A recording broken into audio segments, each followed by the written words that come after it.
अस्सलाम वालेकुम। आज हम देखेंगे कि वेल्डिंग सिंबल्स क्या होते हैं और इनकी इम्प्लीमेंटेशन क्या होती है और इनको कैसे यूज़ करते हैं। तो फर्स्ट चीज़ आती है कि वेल्डिंग सिंबल्स यूज़ ही क्यों किए जाते हैं।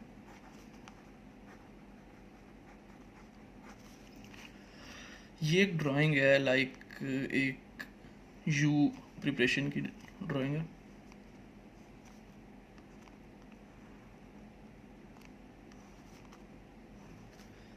हम इसको ये भी मेंशन कर सकते हैं, इस तरह से इसकी डायमेंशन दे सकते हैं कि यहाँ से यहाँ तक का ये जो इसका फेस है ये है 1 से 3 मिलीमीटर रख लो, और ये एंगल इतना रख लो, और ये डिस्टेंस यहाँ से यहाँ तक इतना होना चाहिए। हम ऐसे भी मेंशन कर सकते हैं, लेकिन ये बहुत क्लंकी और बहुत बुरी लगती है इस तरह की ड्राइंग, और ये एक स्टैंडर्ड नहीं है इसको यूज़ करना। तो हम क्या करते हैं कि वेल्डिंग सिंबल यूज़ करेंगे। अब यही चीज़ अगर मैं बताना चाहूँ कि हमने यू जॉइंट बनाना है, हम सिर्फ इस तरह 2 प्लेट्स ड्रॉ करेंगे और यहाँ पे बता देंगे कि यू जॉइंट बनाना है। इस तरह से ये यू जॉइंट का सिंबल है। यहाँ पे हम ऐसे बता देंगे कि यू जॉइंट बनाना है। ये मैं सारी आपको लाइंस की डेफिनेशन बताता हूँ कौन सी किसकी होती है, लेकिन फ़िलहाल ये देखें कि यही सेम चीज़ हमने जस्ट एक लाइन के ऊपर यू लगाने से बता दिया, जो कि हमें इधर इतनी ज़्यादा डायमेंशन देनी पड़ रही थी। तो ये इसका बेनिफिट होता है सिंबल्स का। अभी आपकी स्क्रीन के ऊपर एक चार्ट सा आ रहा होगा, उसमें सारे जो टाइप के वेल्ड्स होते हैं, प्रिपरेशंस होती हैं, उनके सिंबल्स बने आ रहे हैं। हर किसी को आप इनसे शो कर सकते हैं, तो इनको एक दफ़ा देख लीजिए। इन बेसिक सिंबल्स के साथ ये सप्लीमेंट्री सिंबल्स भी यूज़ होते हैं जो कि वेल्ड की फिनिश बताते हैं। तो ये उनका चार्ट है कि ये वेल्ड की फिनिश बता रहे हैं कि वेल्ड की फिनिश किस तरह की होगी, वो कनकेव होगा या कन्वेक्स होगा या वो फ्लैट होगा। तो ये चार्ट भी एक दफ़ा नोटिस कर लें, इसमें से भी कुछ एग्ज़ाम में आ सकता। अब इस चीज़ को देखते हैं कि ये जो मैंने लाइंस ड्रॉ की थी, इनमें से कौन सी चीज़ का क्या मकसद होता। अगर ये 2 प्लेट्स हैं, मैं इनके ऊपर सेम वही लाइन ड्रॉ कर रहा हूँ।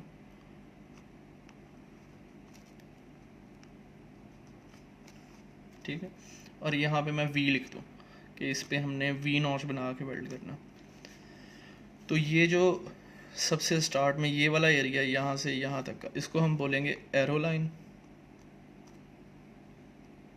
ये इंडिकेट करती है कि प्रोसेस किस जगह पे होना। ठीक है, जो ये कांस्टेंट कंटिन्यूस लाइन है, ये हमारी होगी रेफरेंस लाइन। ये जो डैश या डॉटेड लाइन जो है, इसको बोलते हैं आइडेंटिफिकेशन लाइन।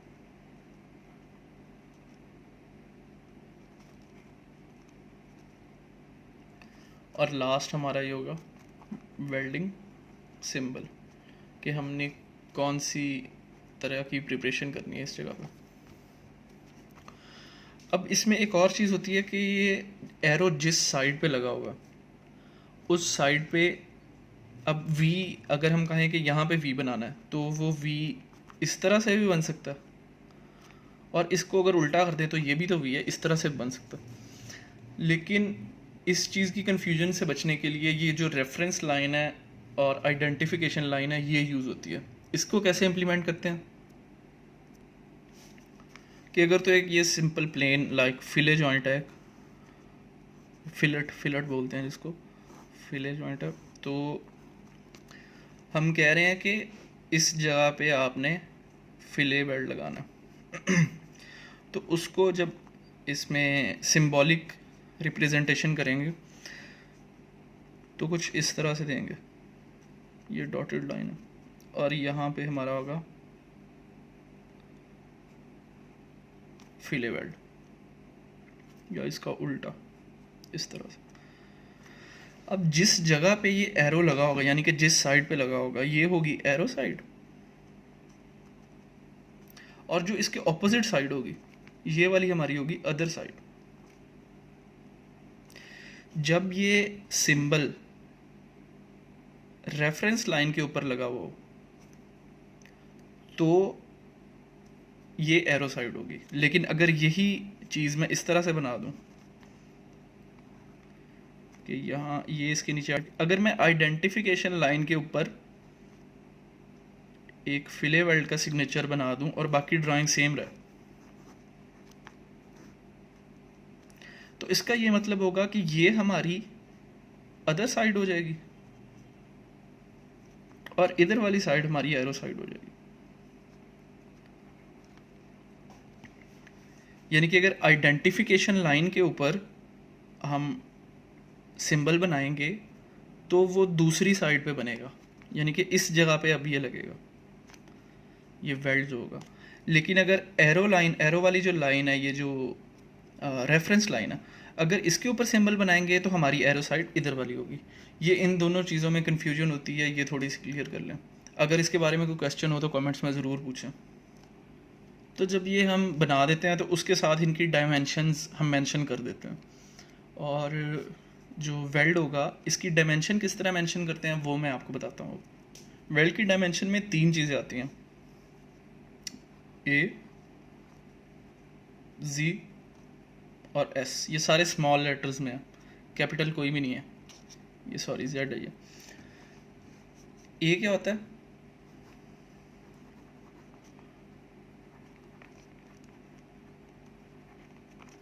ये थ्रोट थिकनेस होती है। जेड क्या होता है? ये लेग लेंथ होती है। ये तीनों चीज़ें हम मेंशन करेंगे तो हमारे वेल्ड की डायमेंशंस पूरी होंगी। उस सिंबल के साथ हमें ये बताना पड़ेगा कि हमें इस डायमेंशन का वेल्ड चाहिए। और जो एस है ये पेनिट्रेशन डेप्थ है,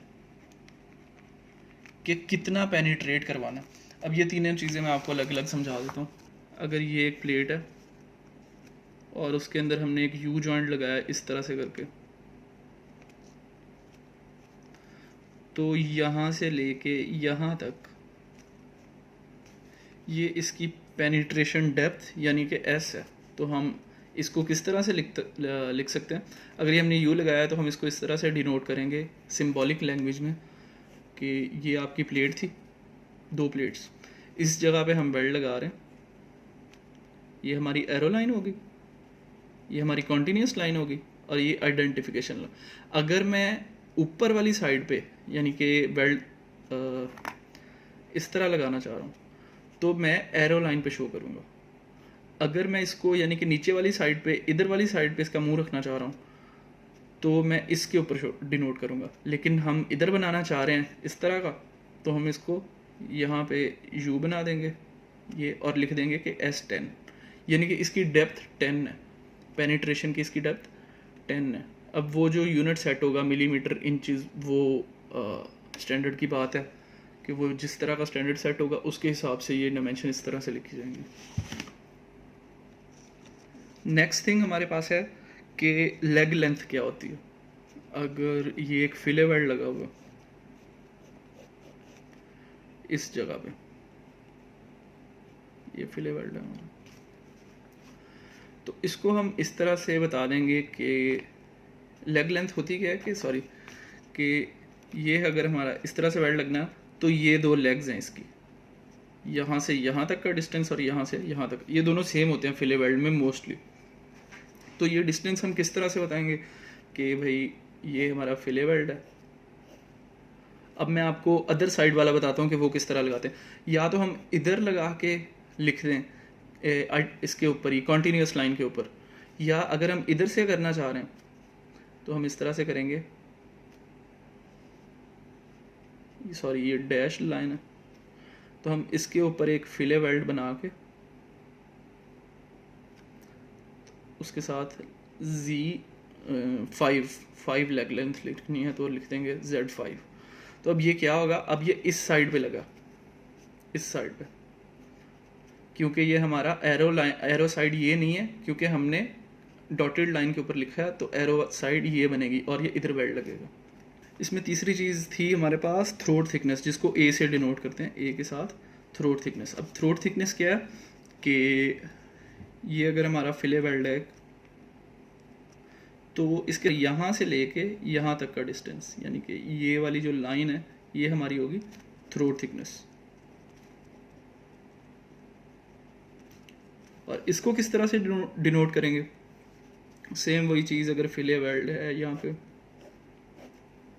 हम यहाँ पे ये वेल्ड बनाना चाह रहे हैं फिले, तो हम यहाँ पे लिख देंगे कि इधर वेल्ड लगाओ और उसकी डायमेंशन ये है कि उसकी थ्रोट थिकनेस A6 या A8 जितनी भी रखनी है उतनी होनी चाहिए, और साथ ही ये एम्प्टी रहेगी।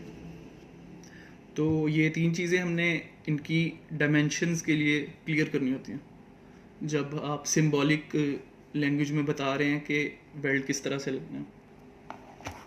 इनके एंड पर जो ये लाइन होती है जो मैंने आपको बताया,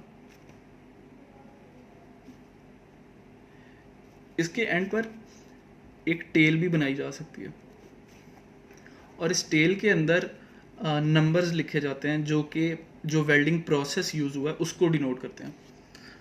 तो ये मैं स्क्रीन पर चला रहा हूँ, ये देख लें, ये 5 प्रोसेस के 4 के अलग-अलग नंबर्स होते हैं। 111 हमारे पास होता है एमएम वेल्डिंग का, ये हम आगे पढ़ेंगे अलग-अलग, ये प्रोसेस की पूरी डेफिनेशन पढ़ेंगे कि ये किस तरह से होते हैं। एमएमए में 111 आ जाएगा, एसएडब्ल्यू में 121 आ जाएगा, मिग में 131 और मैग में 135। तो यहाँ पे हम इनके प्रोसेस भी डिनोट कर सकते हैं, जस्ट एक सिंबॉलिक लैंग्वेज के ज़रिए, हमें कोई ज़्यादा डिटेल लिखने की ज़रूरत नहीं पड़ेगी। और इस टॉपिक में एक लास्ट चीज़ ये है कि अगर हमने कॉन्टीन्यूस वेल्ड लगाने हो, लाइक 2 प्लेट्स हैं, एक ये प्लेट है और एक ये, और हम चाह रहे हैं कि इस तरह से वेल्ड लगें, ये एक वेल्ड लग गया, ये दूसरा और ये तीसरा, कॉन्टीन्यूस नहीं चाह रहे, तो इसको हम सिंबॉलिक लैंग्वेज में किस तरह बता सकते हैं? तो हम इसको किस तरह से बताएंगे कि ये 2 प्लेट्स हैं हमारे पास,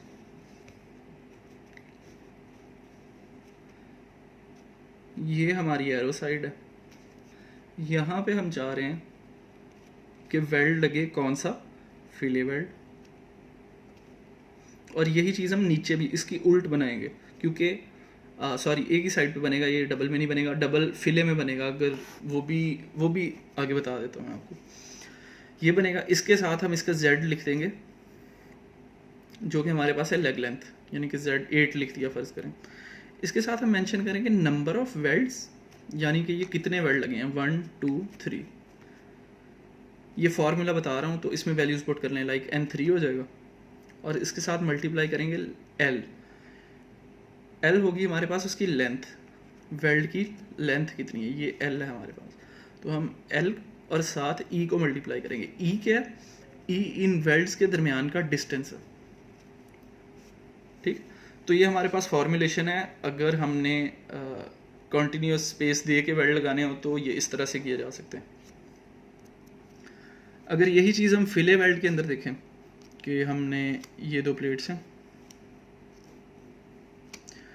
हम चाह रहे हैं कि यहाँ पे एक वेल्ड लगे और यहाँ पे एक वेल्ड लगे, और ये प्लेट पीछे को चौड़ी है तो मतलब 6-7 वेल्ड लगातार लगे, यानी कि अगर इसका टॉप व्यू देखें तो कुछ इस तरह का बने कि एक ये प्लेट है और एक उसके ऊपर ये वाली प्लेट है, यानी कि ये वाली प्लेट ये है और ये वाली प्लेट ये है। तो हम चाह रहे हैं कि इस तरह वेल्ड लगें कि एक यहाँ पे, एक यहाँ पे, दोनों साइड्स पे 3 लग जाए। तो इसको किस तरह से डिनोट करेंगे? हम सिंपल एक फिले वेल्ड की ड्राइंग बनाएंगे, सिंबल बनाएंगे, सॉरी सिंबल बना के हम उसके ऊपर इसको डायमेंशन किस तरह देंगे कि इसकी आपने यहाँ पे बनाना है, ये एरो साइड है, ठीक है, इसके दोनों साइड्स पे बनाना है क्योंकि इधर भी है और इधर भी है। तो ये हो गया उसका उल्ट। आगे हम इसके साथ z जो इसकी लेग लेंथ है, या a से हमने डायमेंशन देनी है तो हम a से दे देंगे, z से देनी है तो z से दे देंगे। इसके साथ मल्टीप्लाई करेंगे नंबर कितने हैं, 3 बनाने हैं, और उसके साथ मल्टीप्लाई करेंगे कि इसकी लेंथ कितनी है हर वेल्ड की। तो ये अगर हम 100 रखें और इनके दरमियान का स्पेस कितना है, हर वेल्ड के दरमियान का स्पेस अगर ये 120 है तो मल्टीप्लाइड बाय 120 हो जाएगा। और लास्ट चीज़ इसमें ये आती है कि अगर हमने जिग जैग में वेल्ड्स बनाने हो, लाइक सेम सेम वही फिले वाली प्लेट है जो पहले बनाई थी, ये वही प्लेट आ गई, उसके ऊपर हमने वैसे ही कहा कि वेल्ड्स लगाने हैं। लेकिन जो वेल्ड्स है ना, अगर टॉप से उसको देखें तो वो ये बड़ी प्लेट है, इसके ऊपर ये छोटी प्लेट पड़ी हुई है, वर्टिकल पड़ी हुई है, ये हॉरिजॉन्टल प्लेट के ऊपर ये वाली प्लेट वर्टिकल। तो हम चाह रहे हैं कि वेल्ड्स इस तरह से लगें कि ये पहला है, ये दूसरा है, ये तीसरा है और ये चौथा। तो हम इसको किस तरह से डिनोट करते हैं, एक ये वर्ड सिंबल बनेगा, इसके ऊपर ये एरो साइड आ गई, इसके ऊपर हम मेंशन कर देंगे उसकी जेड एस या ए जो भी लिखनी है, तो उसके साथ ये बन जाएगा। और इसका उल्ट इस तरह से। नंबर ऑफ वेल्ड्स कितने हैं, 2 हैं जी, नीचे भी सेम लिखना। और इसको मल्टीप्लाई जब करना है ना एल से, L is the length of the weld. और जो उसके साथ हम इसमें ये कैसे बताएंगे कि ये इंटरमिटेंट है, लाइक ये जिग जैग में बने हुए हैं, इसके अंदर ये सिंबल शो करते हैं, ये सिंबल बता देगा कि ये आपस में जिग जैग हैं, ये कॉन्टीन्यूस एक ही लेंथ पे नहीं है। और उसके साथ ये लिख देंगे कि इसके दरमियान का फासला और इसके दरमियान का फासला कितना होना चाहिए। तो ये सेम वही हमारे पास वही सिनेरियो बन जाएगा। और इसमें एक लास्ट चीज़ ये कि जो हर एग्ज़ाम में आती है, जो मैंने देखे हैं उनमें ये लाजमी थी कि ये जो सिंबल है फ्लैग का सिंबल, इस तरह से फ्लैग का सिंबल बना होता है, और आगे कोई ड्राइंग होगी उसके ऊपर से इस तरह उन्होंने वो एरो हेड लगाया हुआ होगा। और पूछते हैं कि ये फ्लैग का सिंबल कब यूज़ किया जाता है, तो ये यूज़ किया जाता है फील्ड या साइट वेल्ड के लिए। ये क्या होता है कि जब कुछ वेल्ड्स होते हैं जो कि वर्कशॉप में आपने वेल्ड लगा दिए हैं और वो चीज़ प्रोड्यूस हो गई है, लेकिन कुछ चीज़ें होती हैं जो साइट के ऊपर जब वो प्लांट की जा रही हैं, जब वो जोड़े जा रही हैं चीज़ें, तो उनके साथ वो उस टाइम पे वेल्ड होनी होती है, तो वो इस चीज़ से डिनोट करते हैं फ्लैग का निशान बना के, और उसको बोलते हैं साइट वेल्ड। तो आज की क्लास में यही था। नेक्स्ट क्लास में लास्ट में मैंने कहा था कि हम पहले कंज्यूमेबल्स पढ़ेंगे, लेकिन उससे पहले ये सिंबल्स वाला चैप्टर था, तो ये एंड हो गया। और इससे नेक्स्ट क्लास में हम वेल्डिंग कंज्यूमेबल्स पढ़ेंगे। तब तक के लिए अल्लाह हाफ़िज़।